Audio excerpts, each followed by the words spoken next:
তো নমস্কার বন্ধুরা, আপনারা দেখছেন আইদাস ইউটিউব চ্যানেল। তো বন্ধুরা, যুবশ্রীতে কয় মাসে টাকা বাকি রয়েছে আপনারা অবশ্যই কিন্তু জানেন যে 2 মাসের টাকা কিন্তু অলরেডি দেওয়া হয়েছিল জানুয়ারি ফেব্রুয়ারি মাসে, কিন্তু এখানে এখনও পর্যন্ত টাকা বাকি রয়েছে মার্চ এপ্রিল মে মাসে। অর্থাৎ মে মাসটা কিন্তু এখনও পর্যন্ত শেষ হয়নি, কিন্তু মে মাস পর্যন্ত শেষ হয়ে গেলে কিন্তু 3 মাসে টাকা বাকি হয়ে যাচ্ছে। তো এখানে বলে রাখি বন্ধুরা, যে যুবশ্রীতে আপনারা যারা NX3 সাবমিট করেছিলেন তারাই কিন্তু যুবশ্রী টাকা কিন্তু পাবেন, এবং যারা NX3 সাবমিট করতে পারেননি তারা কিন্তু যুবশ্রী টাকা কিন্তু আর পাবেন না, তাদের টাকা কিন্তু আর বন্ধ হয়ে যাচ্ছে। তো কিন্তু এখানে যারা যুবশ্রীতে টাকা অলরেডি পেয়েছেন 2 মাসে, তাদেরকে 100% তারা কিন্তু ধারণা করতে পারেন, কিন্তু আপনাদের টাকা আবার কিন্তু শীঘ্রই কিন্তু পেতে চলেছেন। তো আপনাদের সঠিক ইনফরমেশন এই ভিডিওর মাধ্যমে তুলে ধরেছি, অবশ্যই ভিডিওটা সম্পূর্ণ দেখবেন এবং চ্যানেলটা অবশ্যই সাবস্ক্রাইব করে রাখুন, পাশে থাকা বেল আইকনটি অবশ্যই আপনারা প্রেস করে রাখবেন। তো বন্ধুরা, যুবশ্রীতে সঠিক ইনফরমেশন বা টাকার খবর আপনারা জানতে গেলে আপনারা যখন এই সাইডে চলে আসবেন, অর্থাৎ যুবশ্রী এই সাইডে আপনারা সরাসরি কিন্তু চলে আসবেন। আসার পরে এখানে দেখুন home about contact help desk option রয়েছে। এখানে আপনারা হেল্প ডেস্ক বা কন্ট্যাক্ট অপশনে ক্লিক করলে আপনারা এখানে ফোন নাম্বার একটা শো করবে, সেই ফোন নাম্বারে কল করলে আপনার সঠিক ইনফরমেশন কিন্তু পেয়ে যাবেন।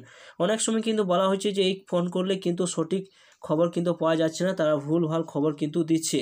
তো এখানে বলে রাখি বন্ধুরা, এখানে যখন আপনারা কল করবেন তারা কিন্তু এই মুহূর্তে কল করলে কিন্তু তারা শুধু একটাই কথা বলবে যে এখনও পর্যন্ত টাকা কোনো অ্যালটমেন্ট নেই, টাকা আসলে আপনারা পেয়ে যাবেন। কিন্তু আপনাদের মধ্যে একটা অনেকে ডাউট রয়েছে যে টাকা কিন্তু বন্ধ হয়ে গেছে, টাকা কিন্তু আর দেবে না। কিন্তু বন্ধুরা, এটা ধারণা ভুল। আপনারা যারা NX3 সাবমিট করেছেন তাদের কমপ্লিট করা রয়েছে, তারা অবশ্যই কিন্তু 100% কিন্তু টাকা আপনারা পাবেন। তো টাকা আপনারা কখন পাবেন সেটাই হচ্ছে মূল প্রশ্ন। তো টাকা আপনারা অ্যাকচুয়ালি কিন্তু আপনাদের টাকা কিন্তু দেওয়া হবে কিন্তু ভোটের পর, অর্থাৎ ভোটের পর কিন্তু আপনারা টাকা পাবেন। এখনও পর্যন্ত কোনো টাকা অ্যালটমেন্ট কিন্তু নেই, এবং সেটাই কিন্তু সেটা জানাচ্ছে। কিন্তু এখানে বলে রাখি বন্ধুরা, অবশ্যই কিন্তু আপনাদের 2 মাসে যে টাকা দেওয়া হয়েছিল এবং মার্চ এপ্রিল মে মাস পর্যন্ত সে টাকা বাকি রয়েছে।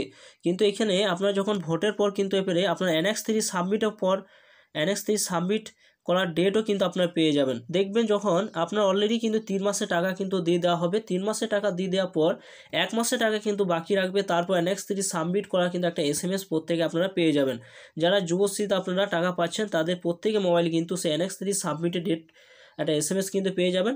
এরপর SMS পেয়ে যাওয়ার পর সেই SMS এর আপনারা যখন আপনারা সে NX3 সাবমিট করার ডেট যখন আপনাদের একটা ফাইনাল ডেট যখন দেওয়া হবে, তখন কিন্তু আপনার পরে যে একটা মাসে যে বাকি রয়েছে সেই টাকাটা কিন্তু অবশ্যই কিন্তু এটাই কিন্তু হতে পারে। দেখতে পাবেন যে মার্চ এপ্রিল মে মাসে যে 3 মাসে যে বাকি রয়েছে, এবং জুন মাস হয়ে গেলে কিন্তু 6 মাস হয়ে যাচ্ছে, অর্থাৎ জানুয়ারি ফেব্রুয়ারি মার্চ এপ্রিল মে 2 মাসে মাইনাস করলে কিন্তু 4 মাস হয়ে যাচ্ছে। তো কিন্তু অলরেডি কিন্তু আপনাদের দেখবেন মার্চ এপ্রিল মে মাসে টাকাটা দিয়ে দেওয়ার পর SMS কিন্তু অবশ্যই কী পাবেন, SMS দিয়ে দেওয়ার পর কিন্তু তারপরে আপনাদের কিন্তু সমস্ত কমপ্লিট করে দেওয়ার পর আপনার আবার শীঘ্রই কিন্তু আপনাদের নতুন করে আবার শুরু হবে। এবং আরেকটা কথা বলে রাখি, এখানে কিন্তু নতুন করে যে লিস্ট কিন্তু কখন বের হবে, নতুন করে লিস্ট কিন্তু বের হওয়ার সম্ভাবনা কেন পর্যন্ত কোনো নেই, পর কিন্তু বের হতে পারে এমনই কিন্তু একটা ধারণা করা যাচ্ছে। তো অবশ্যই কিন্তু আপনারা যারা এখনও পর্যন্ত যুবশ্রীতে বা এমপ্লয়মেন্টকে নাম নথিভুক্ত করেনি তারা অবশ্যই নাম নথিভুক্ত করে রাখুন, অনেক কিছু আপনার সুবিধা কিন্তু এখান থেকে পেয়ে যাবেন। তো বন্ধুরা, এই ছিল খবর। অবশ্যই ভিডিও সম্পূর্ণ দেখলেন। চ্যানেলটা যদি ভালো লাগে অবশ্যই লাইক করুন, চ্যানেলটা অবশ্যই সাবস্ক্রাইব করে রাখুন, পাশে থাকা বেল আইকনটি অবশ্যই আপনারা প্রেস করে রাখবেন। তো থ্যাংক ইউ বন্ধুরা, সকলে ভালো থাকবেন।